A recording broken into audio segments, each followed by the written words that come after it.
Assalamualaikum warahmatullahi wabarakatuh.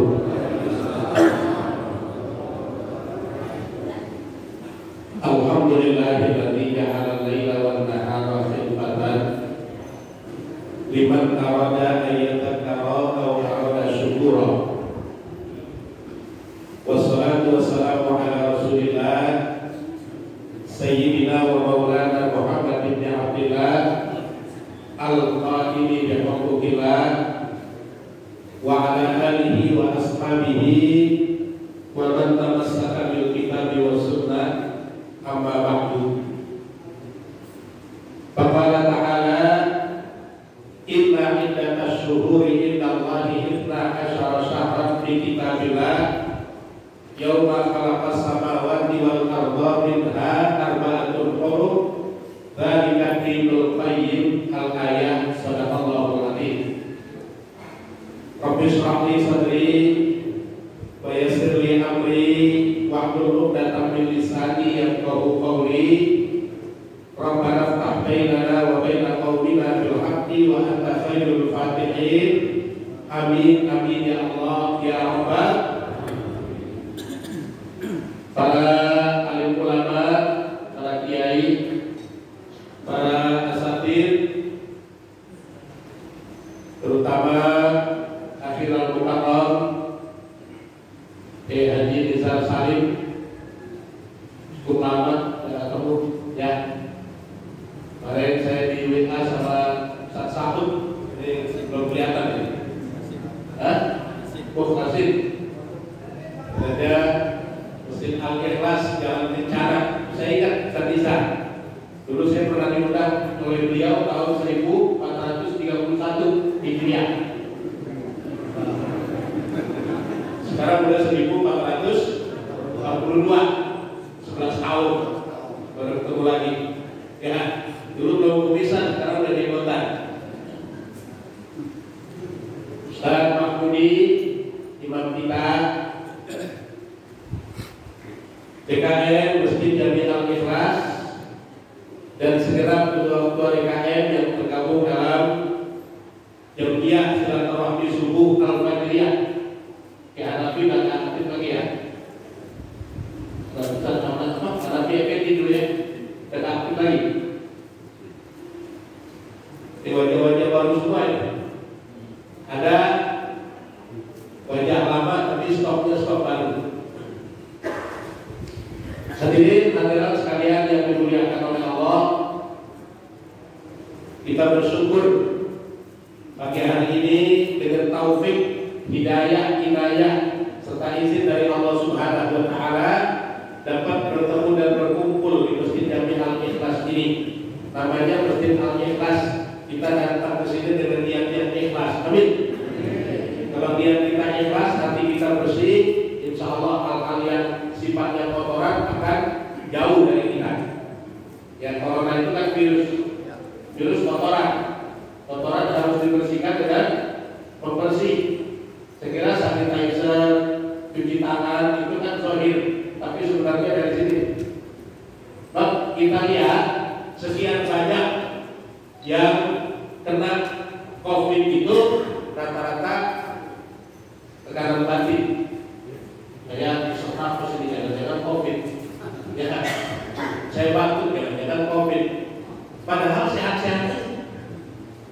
Tapi karena terlalu hatinya prasangka yang tak baik, jangan-jangan, sehingga kelihatannya nih lebih banyak yang takut sama corona daripada takut kepada Allah Subhanahu.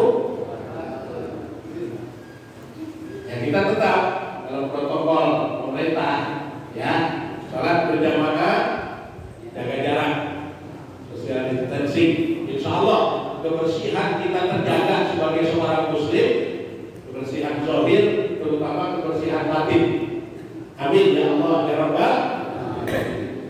Bab dulu orang ajar dia oleh Ma'alif yang pernah dalam mana yang anak muda itu orang tuanya meninggal dunia, anaknya dokter di puskesmas Tebet.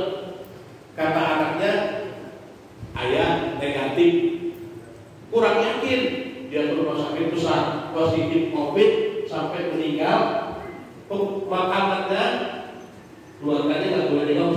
Nah ini, ya jadi dari perasaan dia sendiri.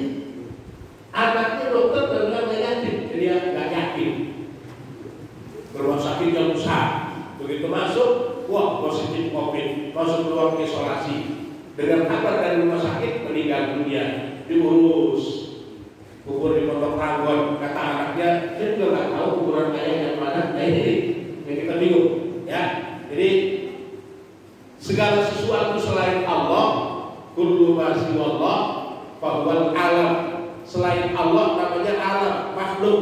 Maka kita bergantung terutama kepada Allah Subhanahu wa taala sambil kita berupaya berusaha agar terhindar dari hal-hal yang sifatnya ya penyakit, bala, bencana, musibah, taufik dan lain sebagainya. Ya mudah-mudahan dengan semangat silaturahmi yang dia subuh al-fajriyah terbangun dari jam 3 tadi setengah 3 kan, mandi, bersih badan, apalagi masih dalam suasana Asyura. Kemarin Sabtu Asyura, sekarang Minggu pada Asyura. Itu kan amalan-amalan sunnah yang diajarkan oleh Rasul menghindarkan kita dari segala bala bencana musibah. Puasa, saya kira ada yang dari hari Jumat, Sabtu, ada yang dari tanggal 1 udah puasa.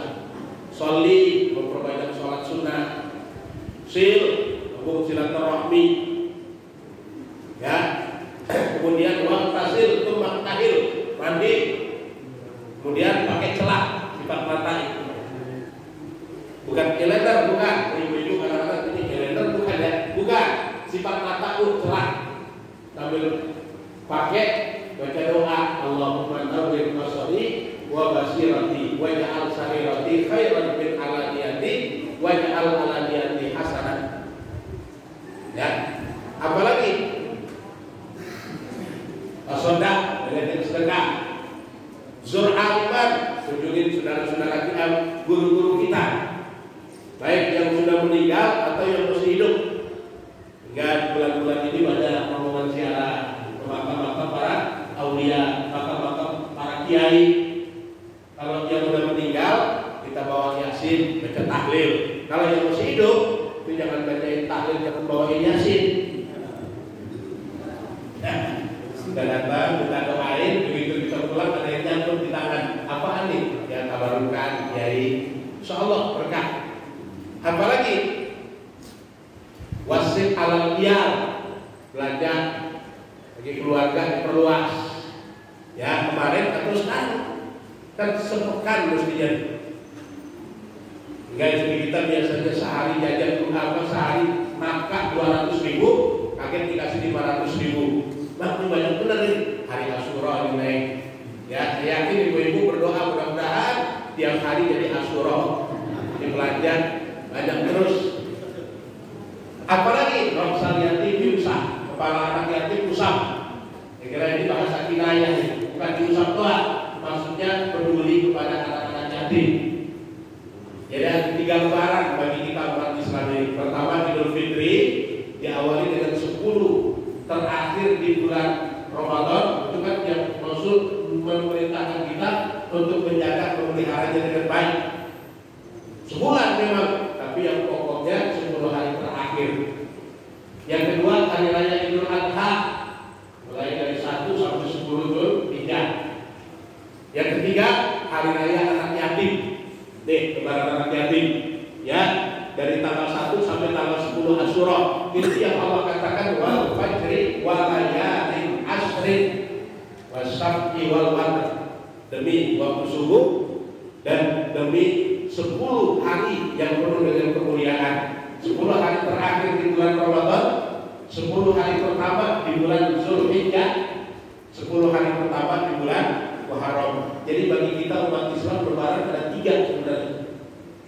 Ya, kan yang kita rayakan selama ini 2, Idul Fitri sama Idul. Padahal yang paling pokok ini nih, yang Rasul menghidupkan ini hari raya anak yatim. Sampai beliau mengatakan ada abul yatama, aku adalah bapaknya anak-anak yatim. Ada sahabat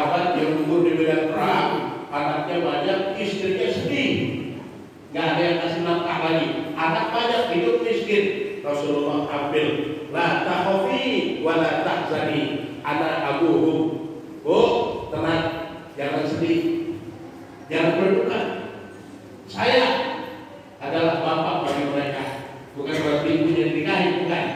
Jadi anak-anak mereka yang 12, yang 16. Kalau orang dulu anaknya banyak-banyak. Ya, ada yang 12, ada yang 16, ada yang 20. Dulu pacarannya Jakarta Timur, anaknya 26. 26 anak. Satu dia. Ya. Paling bontot namanya Peggy Z. Nah, paling bontot itu. Peggy Z anak 26, saudaranya 25. Ya kalau kita itu kan Peggy A, Peggy B, Peggy C. Terakhir Peggy Z. Semuanya udah meninggal, termasuk yang bontot. Ya, tinggalkan Peggy Z kan? Gara-gara sakit gigi. Sakit gigi jangan enteng gitu. Sakit gigi begini, urut-urut ya, digubuk bambu. Ya, nih ya, yang melayat tidak semua laki-laki. Setiap yang melayat dikasih anggur merah. Nah, yang datang melayat dibilang, oh ini nggak usah dimandiin. Kenapa? Sudah terlanjur basah. Ya. Gak dimandiin jenazah. Ya, laporan rumah haji, maka masa pengisan jenazahnya gak dimandiin. Kata Bang Haji, tega aja.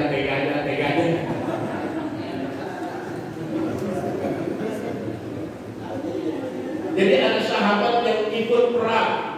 Gugur di medan perang, Rasulullah ambil, ada abuhum, aku adalah bapak bagi mereka. Sehingga Rasul mendapatkan julukan Abul Yatama, bapaknya anak-anak yatim.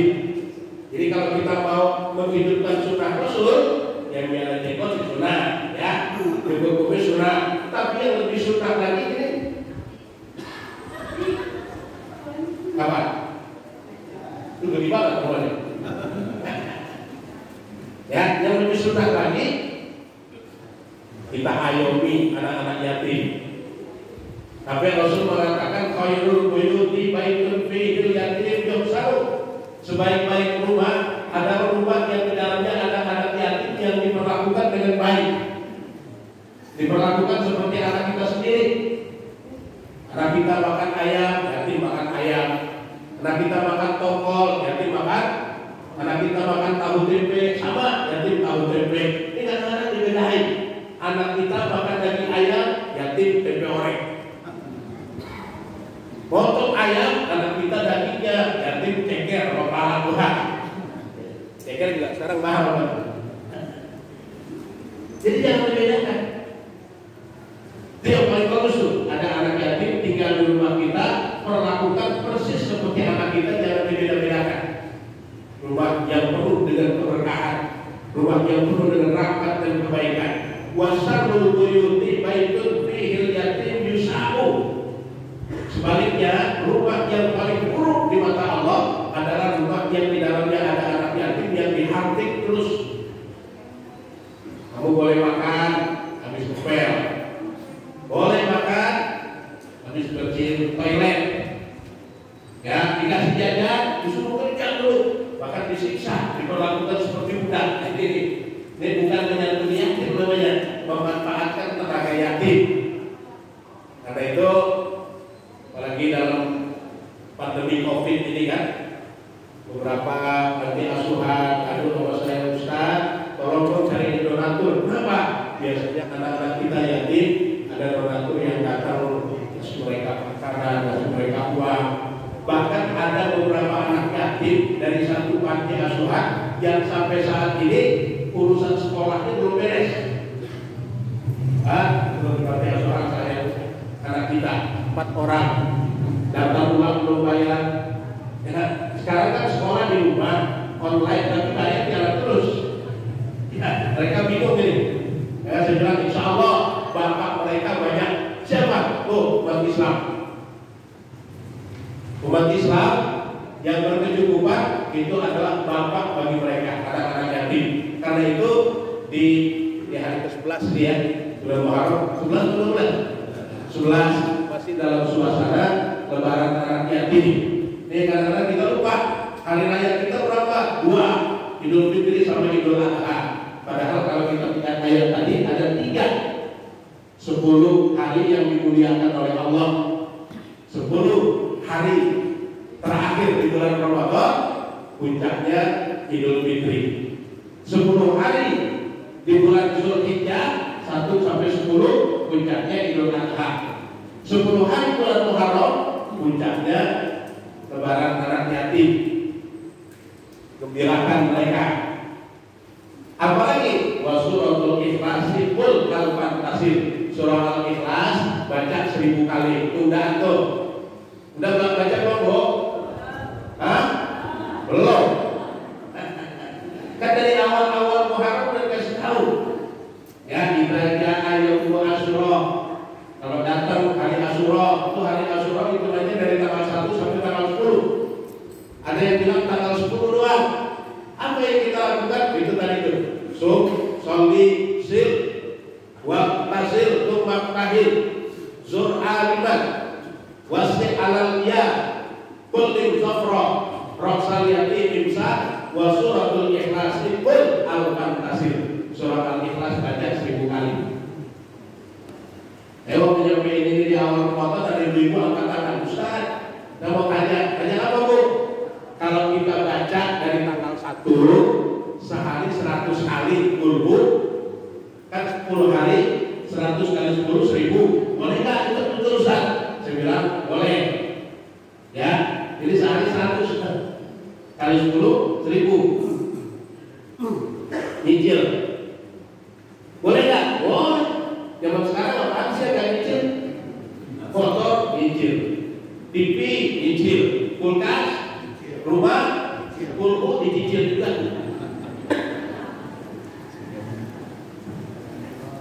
Dan di samping itu bicara Muharram, bicara semangat hijrah yang dilakukan oleh Rasul dan para sahabat. Dan kalau sudah bicara hijrah, itu artinya bicara refleksi dari para kuat yang nilai-nilai keimanan. Ya, memang peristiwa hijrah terjadinya bukan bulan Muharram, bukan. Saya baca sejarah, Rasulullah berangkat dari Mekah menuju Madinah itu malam Senin tanggal 27 Safar berangkat dia. Sampai di Madinah hari Senin tanggal 12 Rabiul Awal seperti hari kelahirannya.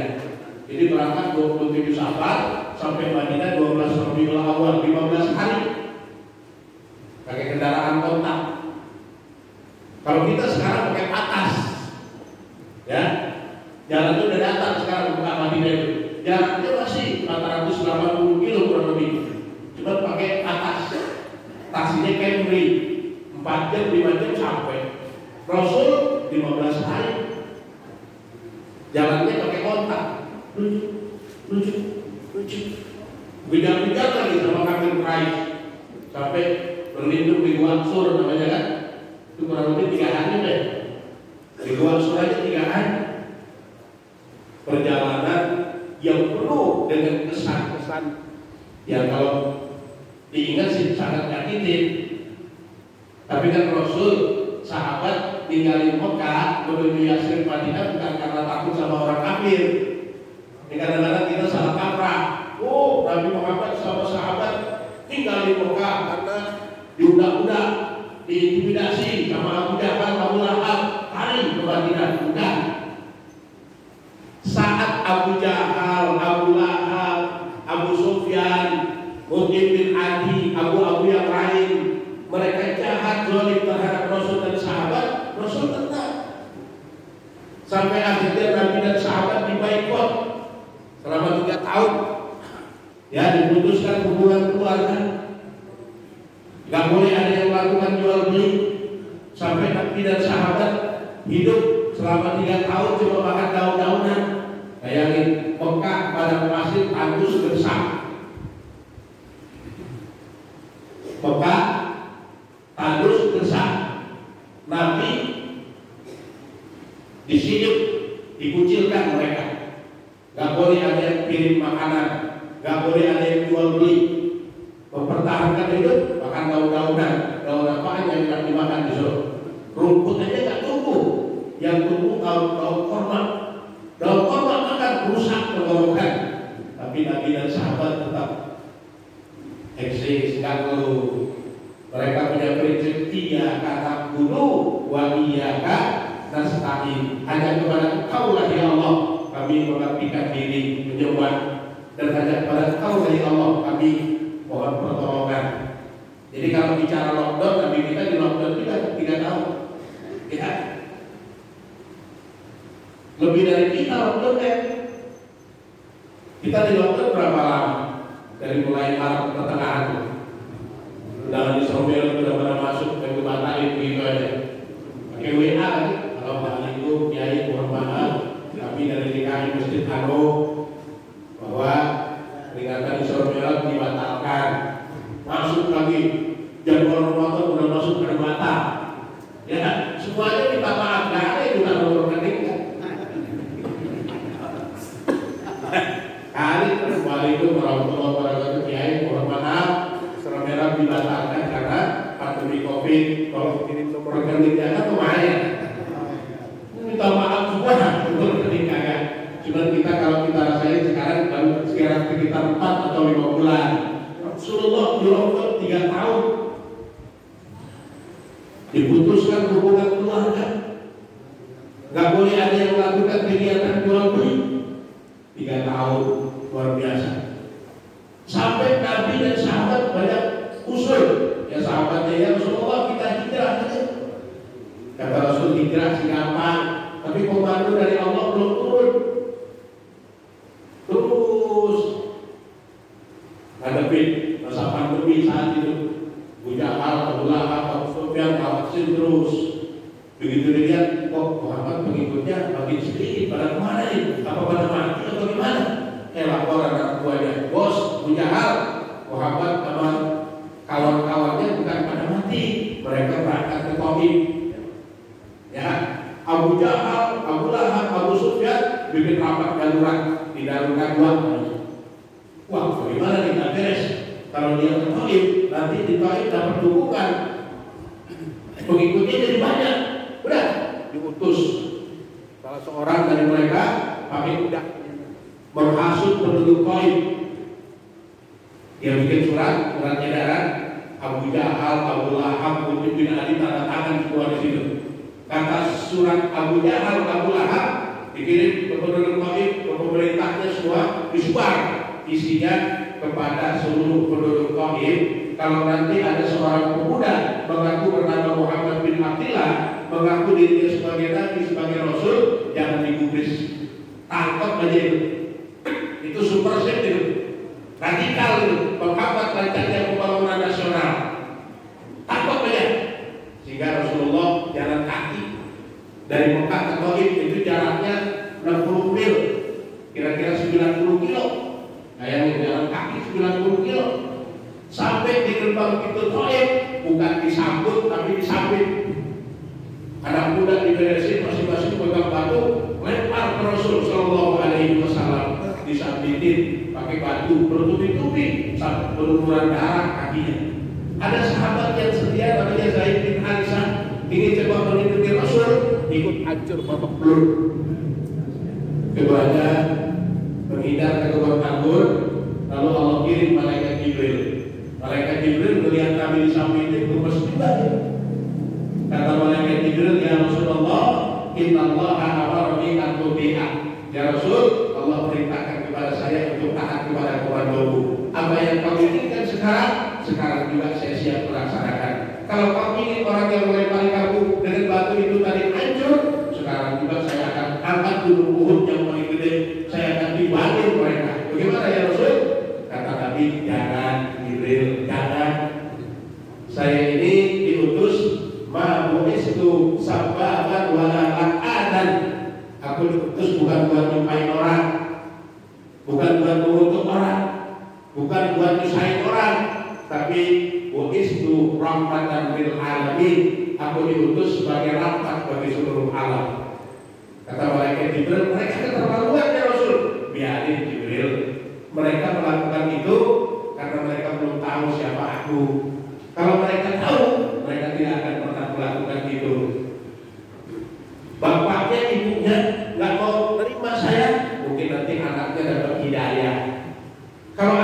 Abdul Ghani ini bagaimana ya Rasul? Cucunya Jibril. Saya ini kan dakwah jangka panjang kata Rasul. Bapak ibunya kafir, mungkin anaknya dapat hidayah, bisa beriman. Anaknya kafir, cucunya. Saya ini dakwah jangka panjang kata Rasul. Mereka Jibril gara-gara kepala, susah ya Rasul. Kalau kafir anak cucu mereka benar, susah. Karena bapaknya ibunya udah pada nggak benar. Biasanya fil aba fil arda, apa yang pada orang ada pada orang tua turun ke anak, ya. Kalau bahasa kampung biasanya kalau bapak kalau anak kampret, bapak nyolong anak nyopet. Anak itu kan fotokopi, bapak aslinya. Biasanya fotokopi bagaimana aslinya? Kalau aslinya beko, masa fotokopinya lurus? Kan nggak mungkin. Tapi kata Nabi nggak begitu, Jibril, manusia nggak kayak pohon pisang. Kalau pohon pisang sih iya, biaknya bisa ngabon, anaknya bisa ngabon. Biaknya bisa batu, anaknya bisa, itu pohon pisang. Tapi manusia nggak begitu, tergantung hidayah. Kadang-kadang bapaknya bisa ngabon, anaknya bisa batu. Bapaknya masyarakat, hakim, imam masjid, dihormatin orang, anaknya narkoba. Ada kan yang begitu? Dia namanya bapak bisa ngabon, anak bisa maju. Kadang-kadang bapaknya bisa bantu, anaknya bisa jadi bisa ngabon. Tergantung hidayah Jibril. Kata malaikat Jibril, ya saya sih datang ke sini cuma mau nolongin doang. Ya kalau kamu nggak mau, ya Rasul, nggak apa-apa. Saya balik lagi ke markas. Cuma sebelum saya balik, saya mau tanya. Tuhan disakitin sampai berlumuran darah. Yang nyakitin Tuhan nggak balas. Pas semprotnya Tuhan apa sih ya Rasul? Kata Nabi Jibril, saya nggak mau apa-apa. Saya mau angkat tangan saja berdoa sama Allah. Doanya bagus lagi. Allahumma hdi qaumi fa innahum la ya'lamun. Ya Allah, berilah hidayah kepada kaum yang telah melempari aku dengan batu karena mereka belum tahu siapa aku. Andai mereka tahu, tidak akan mereka lakukan semua itu. Berilah mereka hidayah. Akhirnya orang-orang tauhid semuanya sudah tahu siapa Nabi Muhammad. Mereka datang ke Madinah, minta bersahadat di hadapan Rasul, minta diajarkan Islam oleh Rasul, seluruh penduduk Taif masuk Islam. Oh, ya. Jadi Rasul nggak sakit hati. Tentang dakwah begitu. Itu ketahui. Apa bertahan lagi? Akhirnya sampai turun perintah Allah, perintah untuk meninggalkan Mekah. Dulu di mana? Yasrib. Dan baru sekarang namanya Madinah. Dulu Yasrib. Secara bahasa Yasrib itu artinya sial kalau bahasa kita. Satu negeri yang di dalamnya penuh dengan kemaksiatan, keributan, perebutan kekuasaan. Ada suku Aus, suku Khazraj, Bani Kainuqa, Bani Nadir, banyak lagi kelompok-kelompok lain yang mereka berebut kekuasaan sampai daerah itu ditutup oleh Allah Subhanahu wa Ta'ala. Ada yang di udaranya debu bertebaran, air susah, ya, panasnya luar biasa, debunya banyak, debunya masuk ke hidung keluar darah. Tuh sakit si ada daerah Yasrib. Sampai sahabat sebagian ada yang bilang, ya Rasulullah, apa nggak ada tempat lain tempat kita pindah? Mekah sama Yasrib mendingan Mekah ya Rasul. Kenapa kita tinggalin Mekah menuju Yasrib? Daerahnya yang lebih gersang dari Mekah. Kata Rasul, Allah yang memerintahkan semuanya. Pasti akan ada kebaikan di sana. Rasul datang ke Yasrib, perjalanan 15 hari. Sahabat berangkat duluan, ya. Itu sahabat udah gak sabaran, ya Rasulullah. Begini terus rasanya gak kuat, kita hijrah saja ya Rasul. Ke Taif gagal. Kemana lagi ya Rasul? Tunggu komando dari Allah. Turun perintah hijrah. Rasulullah Shallallahu Alaihi Wasallam naik ke batu yang tinggi. Beliau katakan, hei saudara-saudara, tuan-tuan, sahabatku sekalian, apa yang kalian inginkan sudah dijawab oleh Allah. Perintah hijrah sudah turun. Karena itu silakan tuan-tuan berkemas-kemas, mempersiapkan diri berangkat dari Mekah menuju Yasrib. Anda sendiri kapan berangkatnya ya Rasul? Saya belakangan, kata Nabi. Kenapa mesti belakangan? Tuan-tuan, saudara-saudara mesti tahu, orang dicari, yang dikejar, yang diancam akan dibunuh itu saya, kata Nabi. Kalau kita rame-rame berangkat ke Yasrib ke Madinah, kita akan dikejar-kejar terus, perjalanan kita nggak aman. Tapi kalau tuan-tuan berangkat lebih dulu menuju Madinah, tuan-tuan sampai di sana dengan selamat. Sebab orang yang dicari mesti tetap berada di Mekah. Nih dari kita pemimpin yang bertanggung jawab. Keadaan sangat mepet, ya, susah, intimidasi, kezaliman dari orang-orang yang nggak senang sama mereka. Tapi menjadi perintah hijrah turun. Nabi nggak duluan membawa koper dari keselamatan, kan? Umatnya dulu disuruh berangkat, dia belakangan.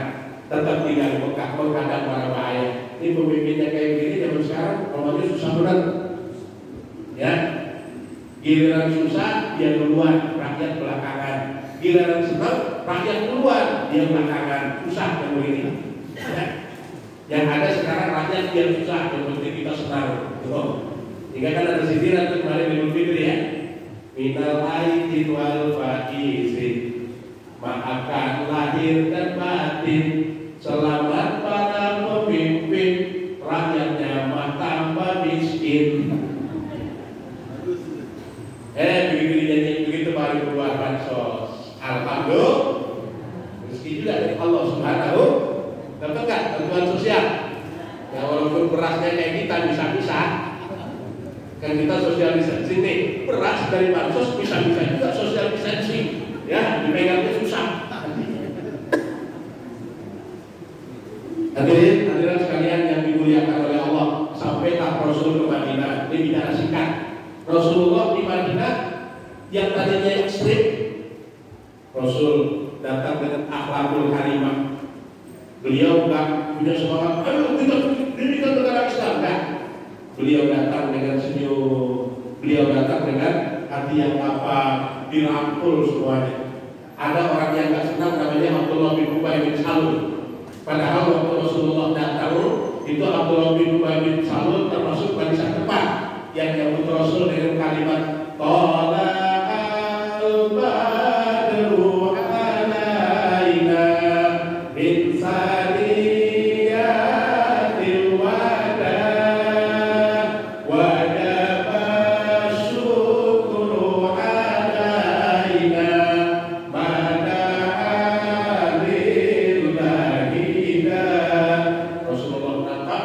Abdullah bin Ubay peluk Nabi sampai mengatakan nakrahu bin qudubikum ya Rasulullah. Kami sangat senang atas kedatanganmu ya Rasulullah. Ayo sama-sama kita bangun Yasrib menjadi negeri yang aman, damai. Itu di depan Nabi.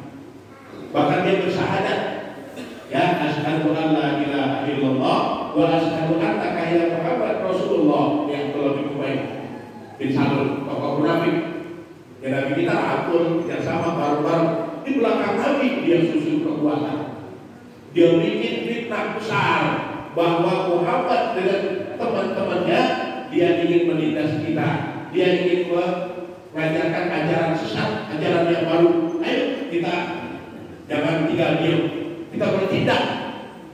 Tapi orang-orang Madinah nggak ada yang melihat gelagat Rasul untuk berniat jahat. Selalu yang ada senyum, akhlakul karimah. Bahkan Rasul mindsetnya yang pertama ishadu bi anna muslimun. Sahabatku sekalian, perlihatkan kepada seluruh penduduk Yasrib bahwa kita adalah orang-orang Muslim.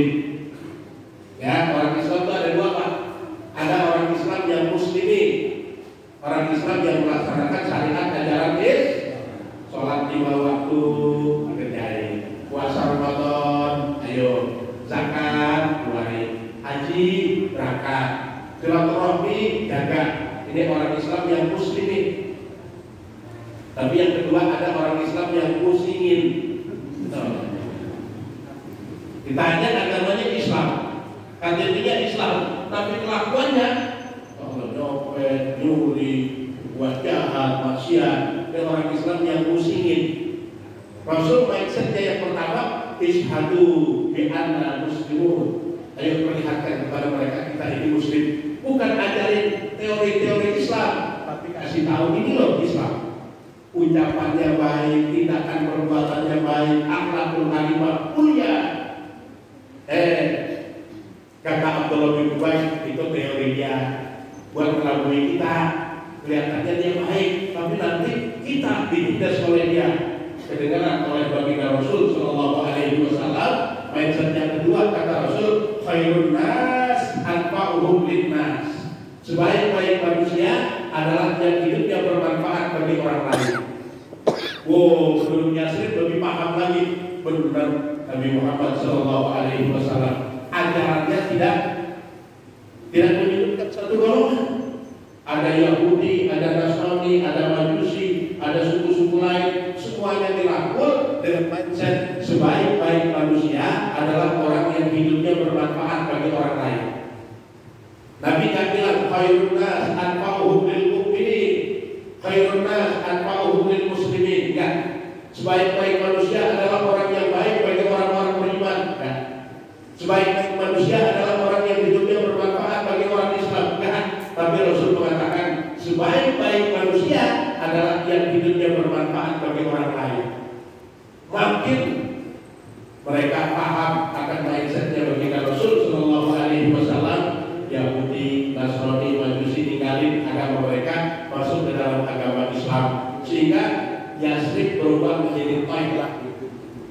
Secara bahasa Taibah itu artinya aman, damai, makmur, adil, gemah di Palestinawi, tokoh titik tentram kantora Arjo. Karena yang dijalin persatuan, kesatuan, kekompakan, kerjasama yang baik di antara mereka.